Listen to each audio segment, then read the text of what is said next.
Hi, வணக்கம் and welcome to பொம்மூஸ் touch. இந்த வீடியோல ஆட்டு மூளை மிளகு வறுவல் எப்படி செய்யறதுன்னு பார்க்கலாம். அதுக்கு முன்னாடி பொம்மூஸ் டச் யூடியூப் சேனலை நீங்க சப்ஸ்கிரைப் பண்ணலைன்னா ப்ளீஸ் சப்ஸ்கிரைப் பண்ணிக்கோங்க.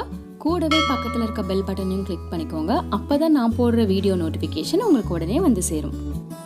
இந்த மூளை வறுவலை ரொம்ப சீக்கிரமாகவும் ஈஸியாகவும் செஞ்சிடலாம். அதுக்காக 2 ஆட்டு மூளையை 2 தடவை சாதா தண்ணிலையும் 1 தடவை மஞ்சள் போட்ட தண்ணிலையும் வாஷ் பண்ணி எடுத்து வச்சிருக்கேன். இப்போ ஒரு இரும்பு தோசைக்கல்லில் 2 டீஸ்பூன் அளவுக்கு ஆயில் ஊற்றிக்கோங்க. இந்த மூளை வறுவலை இரும்பு தோசைக்கல் இல்லாட்டி இரும்பு கடாயில் செஞ்சிங்கன்னா டேஸ்ட் ரொம்பவே நல்லா இருக்கும். அப்படி இல்லைன்னா உங்ககிட்ட இருக்கிறத நீங்கள் பயன்படுத்திக்கலாம். ஆயில் நல்லா சூடானதும் அதில் ஒரு கொத்து கருவேப்பிலையும் கொஞ்சமாக கொத்தமல்லி போட்டு நல்லா வதக்கிக்கோங்க.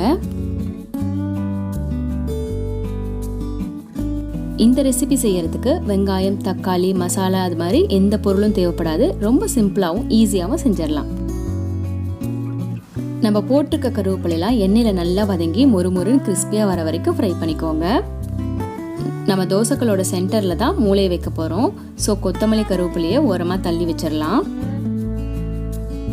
இப்போ மஞ்சளில் வாஷ் பண்ணி வச்சிருக்க மூளையை நடுவில் வச்சுக்கோங்க. மூளை ரொம்ப சாஃப்டாக இருக்கிறதுனால இது வேகிறதுக்கு ரொம்ப நேரம் எடுத்துக்காது. இந்த ஹோல் ரெசிபியே ஒரு 10 நிமிஷத்தில் முடிச்சிடலாம்.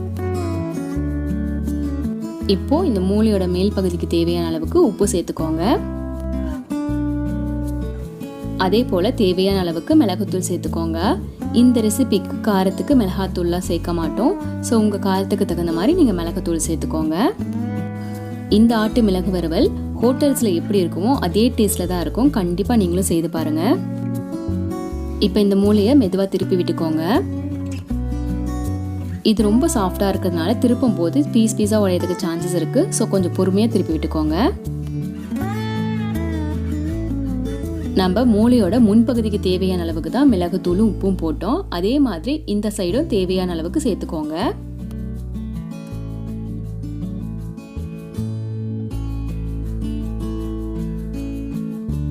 மூளை உள்ளாரையும் நல்லா குக் ஆகணும். அதுக்காக நடுவில் ஒரு கட் பண்ணிக்கோங்க.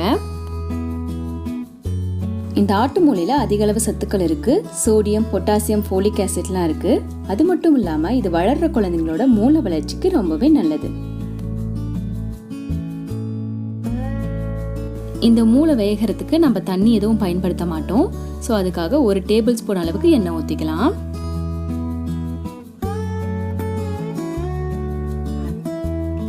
இப்போ இது மூடி போட்டு இந்த சைடை ஒரு நிமிஷத்துக்கு குக் பண்ணிக்கலாம். இப்போ 1 நிமிஷம் ஆயிடுச்சு. இதை ஓப்பன் பண்ணிட்டு மூளை இன்னொரு சைடு வேகிறதுக்காக அதை திருப்பி விட்டுக்கலாம். பொதுவாக ஆட்டு இறைச்சியில் கொழுப்பு அதிகமாக இருக்கும். அதோட உள்ளுறுப்பான ஈரல், குடல், மூளை இதுலெல்லாம் கொழுப்பு ரொம்பவே கம்மியாக இருக்கிறதுனால டயட்டில் இருக்கவங்க, அதிக ஃபேட் ஃபுட் அதிகமாக சாப்பிட நினைக்காதவங்களாம் இதை கண்டிப்பாக ட்ரை பண்ணி பாருங்கள்.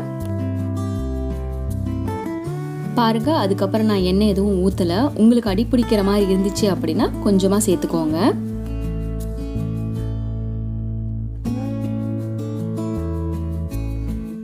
மூளையை திருப்பி விட்டாச்சு. இதை மூடி போட்டு இந்த சைடு 1 நிமிஷத்துக்கு குக் பண்ணிக்கலாம்.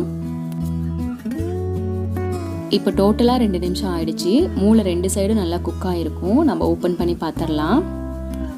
பாருங்க, மூளை 2 சைடும் நல்லாவே குக் ஆயிடுச்சு. இந்த மூளை வறுவல் செய்யும்போது நிறைய கருவேப்பிலை சேர்த்துக்கோங்க. அது நல்ல எண்ணெயில் ஃப்ரை ஆகி க்ரன்ச்சியாகவும் மூளை சாஃப்டாகவும் சாப்பிட்றதுக்கு சூப்பராக இருக்கும். நம்ம ஆட்டு மூளை மிளகு வறுவல் ரெடி. இது ரொம்பவே ஈஸியாக செஞ்சிடலாம். ஒரு முட்டையில் ஒரு ரெசிபி பண்ணால் எவ்வளோ நேரம் எடுக்குமோ அந்த டைம்குள்ளே செஞ்சிடலாம்.